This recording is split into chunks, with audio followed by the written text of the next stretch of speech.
Imaginez un homme qui n'a jamais prouvé la mort, alors que tous les autres êtres humains avaient leur destin scellé par la poussière de la terre. Cet homme a été emmené directement à la présence de Dieu, sans traverser la vallée de l'ombre de la mort. Votre nom? Enoch. Un homme dont la communion avec le Créateur était si intense, si profond, que Dieu a décidé de l'emmener vers lui-même. Mais ce que beaucoup ignorent, c'est qu'Enoch n'était pas seulement un exemple de fidélité. Il était un héros caché des mystères, un messager de révélations troublantes. Il a vu ce que peu oseraient voir. Il a reçu des visions du sort des méchants, a été témoin de l'horreur de l'enfer et a enregistré des secrets qui frissonnent aux cœurs les plus durs. Si Dieu est l'amour, pourquoi y a-t-il un lieu de souffrance? L'enfer est-il réel ou juste une métaphore? Qu'est-ce qu'Enoch a vu dans ses visions? Ces questions traversent les siècles et aujourd'hui, ici, nous démêlerons ce qui est caché dans l'ombre de l'éternité. La Bible nous présente brièvement Enoch, mais son histoire porte l'un des plus grands mystères des Écritures. Dans Genèse chapitre 5, versicule 24, il est écrit « Il a marché avec Dieu et n'a plus trouvé, car Dieu l'a emmené à lui-même ». Ceci est une déclaration unique. Dans un monde où la mort a régné comme un décret irrévocable, Enoch est devenu une exception divine. Il n'est pas mort. Il a été transféré, enlèvement directement à la présence de Dieu. Mais quel était si spécial à Enoch? Il était un descendant de 7 ans, une lignée de lignes préservée au milieu d'une génération corrompue. À une époque d'obscurité spirituelle, où l'humanité a marché rapidement jusqu'au jugement du déluge, Enoch a choisi de suivre un chemin différent. Il a décidé de marcher avec Dieu, de développer une communion si intime que sa vie terrestre ne pouvait plus le contenir. Cependant, il y a un détail que beaucoup ignorent. Le nom d'Enoch n'apparaît pas seulement dans Genèse. Il refait surface dans le Nouveau Testament, dans le petit et puissant livre de Judas. Dans Judas chapitre 1, versicula 14 et 15, nous trouvons une prophétie percutante qui lui est attribuée. Et à ce sujet a également prophétisé Enoch, le 7e après Adam, disant « Voici, le Seigneur vient avec des milliers de ses saints, de juger contre tous et de condamner tous les méchants pour toutes ces œuvres de méchanceté qu'ils ont commis, et pour tous les mots durs que les pécheurs méchants ont dit contre lui. » Ce passage révèle quelque chose de surprenant. Enoch a non seulement marché avec Dieu, mais a reçu des visions prophétiques sur le jugement divin. Il a vu le sort des méchants. Il a été témoin de l'horreur du procès et de l'obscurité de l'enfer. Ces écrits, qui ont été conservés dans des manuscrits anciens et apocryphes, décrivent des détails terrifiants sur ce qui attend ceux qui rejettent Dieu. Pour certains, ces révélations sont controversées. Pour d'autres, ils sont un écho de vérité qui traverse tout l'acte. Mais la grande question demeure, qu'est-ce que Enoch a vu exactement? Le soi-disant livre d'Enoch ne fait pas partie du canon biblique traditionnel, mais son influence sur les Écritures et la tradition judéo-chrétienne est indéniable. Pendant des siècles, il a été lu et respecté par des Juifs et des chrétiens primitifs, et son contenu résonne puissamment dans les passages du Nouveau Testament. Ce livre a été trouvé parmi les manuscrits de la Mer Morte, l'une des découvertes archéologiques les plus importantes de l'histoire, ce qui prouve son antiquité et sa pertinence. Mais pourquoi ce livre a-t-il été rejeté? Qu'est-ce qu'il contenait si dérangeant? Beaucoup croient que leur révélation était si effrayante qu'elle pouvait déstabiliser ceux qui n'étaient pas prêts à faire face à la dure réalité du jugement divin. Dans le livre d'Enoch, il y a des descriptions détaillées des anges déchus, le sort des âmes après la mort et le fonctionnement de l'enfer. Il parle de Sheol, un endroit sombre où les morts attendent un jugement, semblable au concept de Hadès dans la culture grecque. Cependant, ce que la plupart des choque dans ces pages, c'est la révélation que l'enfer n'est pas un seul endroit, mais une structure divisée en compartiments, où différentes catégories de pécheurs sont confrontées à des punitions selon leurs œuvres. Ce concept s'aligne sur ce que Jésus a enseigné dans Matthieu chapitre 13, versicule 42, en décrivant un lieu de pleurer et grincer des dents, Et dans Luc chapitre 16, versets 19 à 31, dans la parabole des riches et de Lazarus, où un grand abîme sépare les justes des condamnés. Si cela est vrai, alors l'enfer n'est pas une métaphore, ce n'est pas une invention théologique de générer de la peur, mais une terrible réalité spirituelle. Le plus impressionnant, Enoch a vu tout cela avant la venue du Christ. Comment pouvait-il savoir? Comment pourrait-il décrire dans tant de détails quelque chose que Jésus confirmerait plus tard? Ce qui a été révélé à Enoch a été un avertissement au monde, un appel à regretter. Mais la grande question est, combien sont prêts à entendre cet avertissement avant qu'il ne soit trop tard? Parmi les vues les plus terrifiantes d'Enoch, il y a le sort des anges déchus, ceux qui ont abandonné leur position d'honneur dans le ciel et l'humanité corrompue. Selon le livre d'Enoch, ces êtres angéliques se sont rebellés contre Dieu, sont descendus sur la terre et ont été impliqués avec les filles des hommes, générant une lignée hybride connue sous le nom de Néphilim, des géants méchants qui ont apporté la violence et la destruction sur le monde. Ceci est directement lié au récit de Genèse 6, 1, 4, qui mentionne comment les enfants de Dieu ont pris des épouses humaines, donnant naissance à des êtres puissants et mauvais. Mais cette transgression n'était pas impunie. Enoch révèle que ces anges ont été capturés et emprisonnés dans une obscurité d'obscurité, un lieu de tourment où ils attendent le jugement final. Cette idée n'est pas seulement dans les textes apocryphes, mais aussi dans le Nouveau Testament lui-même. Selon Pédro chapitre 2, versicule 4 confirme cette réalité. Dieu n'a pas pardonné les anges qui ont péché, mais les ont jetés en enfer, les attachant dans des abysses sombres afin d'être réservés au jugement.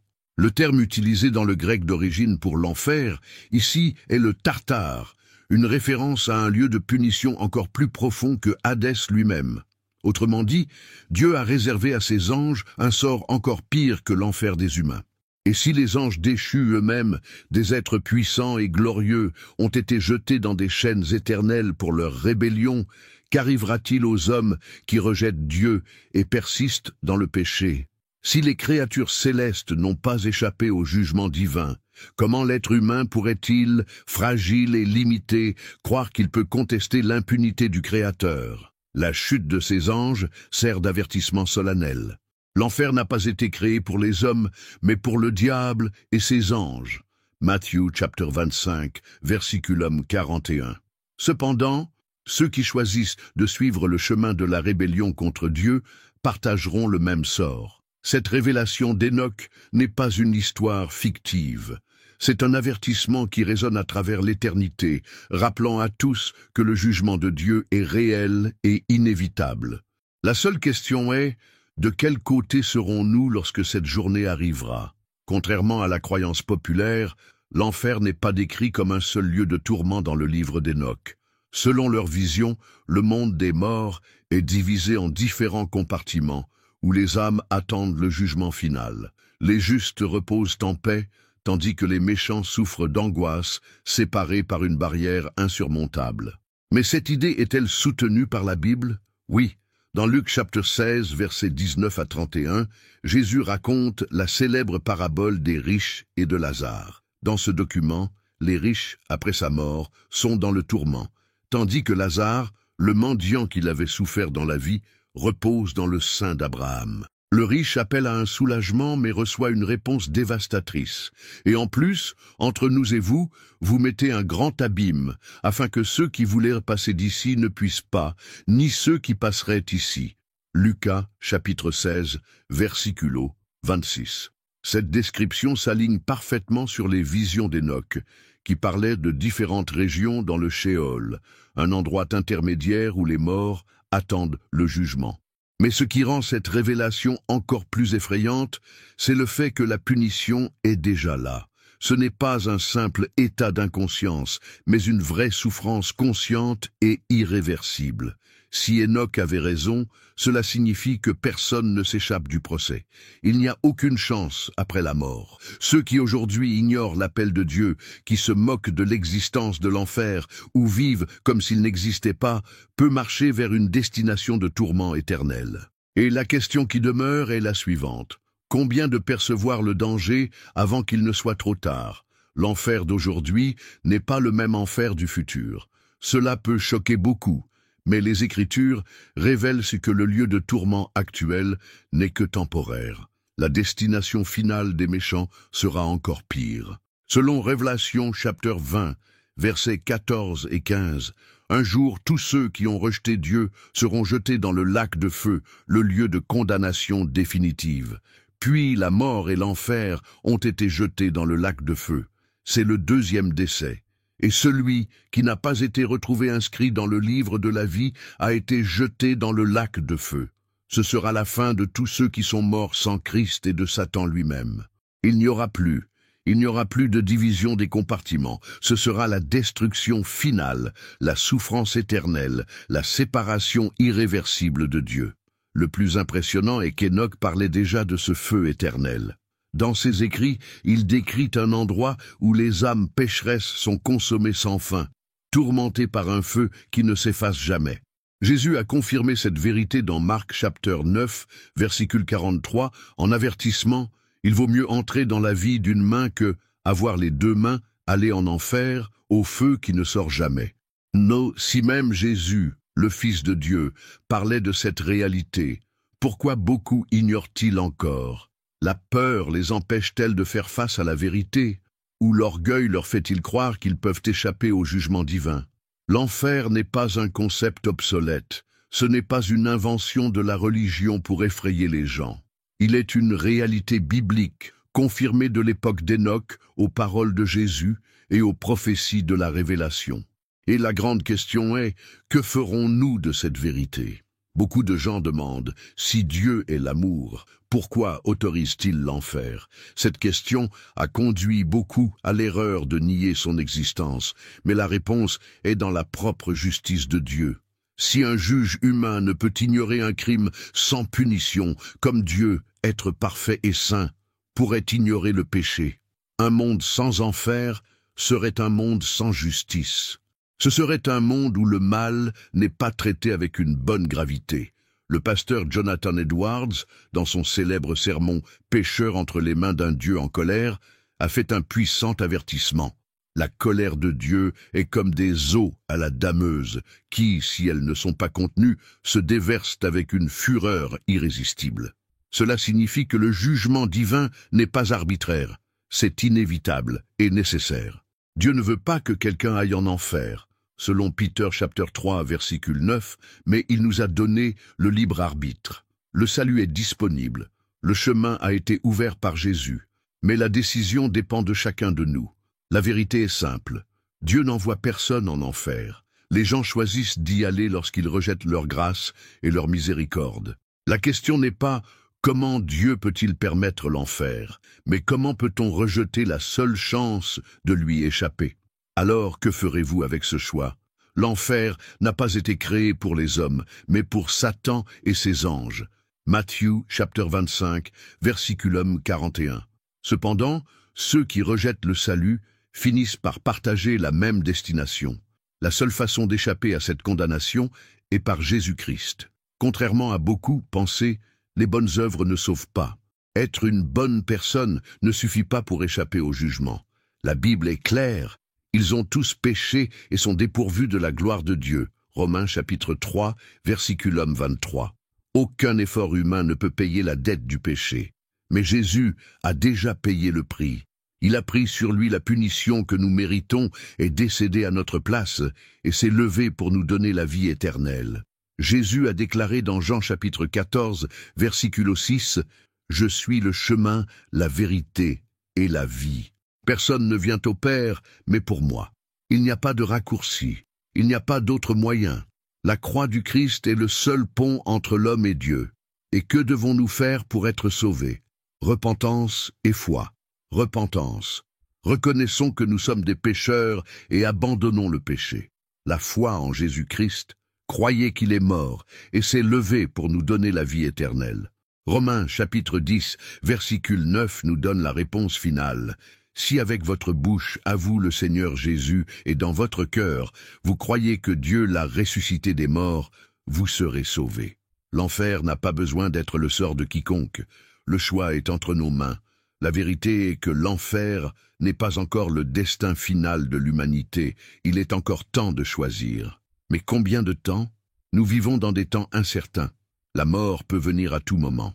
Jésus peut revenir à tout moment. Chaque jour, nous approchons du moment où il n'y aura plus de chance, et ceux qui ne sont pas préparés seront confrontés à un jugement sans pitié. Ce qu'Enoch a vu n'était pas seulement un avertissement à son temps, c'était un message pour toute l'humanité. La question est, êtes-vous prêts? L'histoire d'Enoch nous enseigne que Dieu a toujours averti l'humanité du sort des méchants. Dès les premiers temps, avant même le déluge, Dieu a déjà révélé que le jugement viendrait et que ceux qui ont rejeté sa vérité feraient face à une condamnation éternelle. L'enfer n'est pas une métaphore, ce n'est pas un mythe, ce n'est pas une invention humaine. C'est une réalité spirituelle, biblique et incontournable pour ceux qui refusent le salut. Mais personne n'a besoin d'y aller. Dieu, dans son amour infini, a fourni une évasion. Jésus-Christ, l'agneau qui a été tué pour que nous puissions vivre. Aujourd'hui, vous avez le choix. 2 chemins sont devant vous. Suivez Christ pour recevoir le pardon et avoir la vie éternelle avec Dieu. Rejeter la vérité et faire face aux conséquences de l'éternité sans Dieu. Il n'y a pas de troisième option. Il n'y a pas de terrain d'entente. La décision que vous prenez aujourd'hui détermine votre destin éternel. Maintenant, prions. Seigneur Tout-Puissant, ouvre les yeux de nos cœurs pour comprendre la gravité de l'éternité. Ne nous laissez pas ignorer votre appel de salut. Donnez-nous un cœur sensible à votre voix, que nous ne durons pas notre esprit avant votre grâce.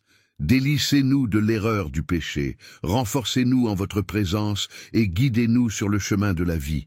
Que le sang de Jésus nous purifie et nous rend dignes d'entrer dans votre royaume. Écrivez notre nom dans le livre de la vie et délivrez-nous du jugement éternel. Ne pas avoir entendu ce message, rester indifférent. Peut-être aujourd'hui une journée de décision, une journée de salut, une journée de changement. Au nom de Jésus, nous prions et merci. Amen. Ce message doit être dit, parce qu'en fin de compte, il n'y a que 2 destinations possibles. Enoch le savait déjà. Maintenant, vous savez aussi. La décision vous appartient.